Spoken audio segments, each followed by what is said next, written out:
વાત કરીએ જૂનાગઢના માળિયાહાટીનામાં બેફામ ખનીજ ચોરીનો આરોપ। કોંગ્રેસ ધારાસભ્ય બિમલ ચુડાસમાનો ખનીજ ચોરીનો ગંભીર આરોપ। જોગડ ગામમાં મોટા પાયે ખનીજ ચોરી થતી હોવાનો આરોપ। છેલ્લા 3-4 દિવસથી ખનીજ ચોરી થતી હોવાનો ધારાસભ્યએ દાવો કર્યો। ધારાસભ્યનો ખાણ ખનીજ અધિકારીને જાણકારી આપ્યાનો દાવો।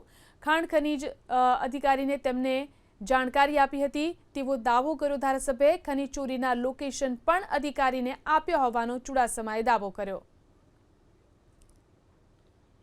માફિયા દ્વારા ખૂબ જાહેરમાં ખનીજ ચોરી છેલ્લા 3-4 દિવસથી ચાલુ કરવામાં આવી છે।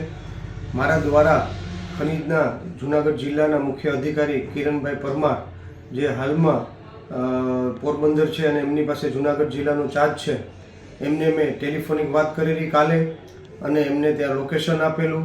આ બંનેની કાલે પણ મેં માહિતી આપી ટેલિફોનિક, આજે પણ ટેલિફોનિક માહિતી આપી। ત્યારે એમને કીધેલું કે મારી ટીમ જયેલી, પણ તેમની ટીમ કાલે આવેલી અને ત્યાં એ ચાલુ ખનીજ માફિયાઓ ખનીજ ચોરી કરી રહ્યા હતા અને ત્યાં ચા પાણી પી અને વહી ગયા।